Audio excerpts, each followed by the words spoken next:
ನಾನು ಅದನ್ನ ಖಂಡಿಸ್ತೀನಿ. ಯಾಕಂದ್ರೆ ಇವಾಗ ಅಷ್ಟ್ ಕೆಟ್ಟ ಮಾತುಗಳನ್ನ ಉಪಯೋಗಿಸಿ ಇನ್ನೊಬ್ರಿಗೆ ಬೈಯೋದು ತಪ್ಪು ಅಲ್ವಾ? ಅಷ್ಟು ಮಾಡಕ್ ಹೋಗ್ಬಾರ್ದು ಅದು. ಯಾಕಂದ್ರೆ ಅವರು ಕೂಡ ಒಂದು ಹೆಣ್ಣಿರೋ ಒಂದು ಮನೆಯಿಂದಾನೆ ಬಂದಿರೋದ್ರಿಂದ ಸೊ ಅವ್ರು ಅರ್ಥ ಮಾಡ್ಕೋಬೇಕು. ಸ್ವಲ್ಪ ಅರ್ಥ ಮಾಡ್ಕೊಂಡ್ರೆ ಅವ್ರಿಗೆ ಬುದ್ಧಿ ಇದ್ರೆ ಅರ್ಥ ಮಾಡ್ಕೋತಾರೆ, ಇಲ್ಲ ಅಂದ್ರೆ ಈ ತರ ಮಾಡ್ತಾರೆ. ಏನೋ ಮಾಡಕ್ಕಾಗಲ್ಲ. ಅವರು ಕೂಡ ಈ ಭಯ ಯಾರಿಗೂ ಆಗ್ತಿಲ್ಲ.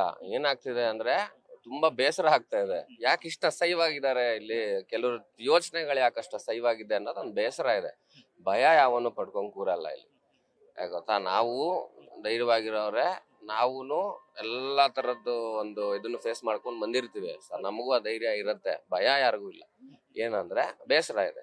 ದಯವಿಟ್ಟು ನೀವು ಆಡೋ ಮಾತುಗಳಲ್ಲಿ ಆ ಮಾತು ಮೇಲೆ ನಿಮ್ಗೆ ನಿಗಾ ಇರಬೇಕು ಮೊದಲನೇದಾಗಿ. ಇವಾಗ ಯಾರೋ ಸಿಕ್ಕಿದ್ರು ಅನ್ಬಿಟ್ಟು ಮೆಸೇಜ್ ಮಾಡ್ಬಿಟ್ಟು ಅಸಹ್ಯವಾಗಿ ಬೈಯಕ್ಕಾಗತ್ತಾ? ಇಲ್ಲ, ನಿಮ್ಗೆ ಏನಾದ್ರು ಪರ್ಸನಲ್ ಆಗಿ ಏನಾರು ಆಗಿದ್ಯಾ ಅವರಿಂದ? ಆ ಥರದ್ದು ಏನಾರು ಇದ್ರೆ ಮುಂದೆ ಬಂದು ಡೈರೆಕ್ಟ್ ಆಗಿ ಮಾತಾಡಿ ಅಲ್ವಾ? ನಿಮ್ ಮುಖ ತೋರ್ಸ್ಕೊಂಡ್ ಮಾತಾಡಿ. ತೋರಿಸ್ತೀರ, ಫೋಟೋನು ಇರಲ್ಲ, ನಿನ್ ಹೆಸರು ಏನೋ ಹಾಕೊಂಡಿರ್ತೀಯ ಅಂದ್ಬಿಟ್ಟು ಇವಾಗ ಅವ್ರು ಮಾಡ್ತಿರೋದ್ರಿಂದ ಯಾರ ಕೆಟ್ಟ ಹೆಸರು?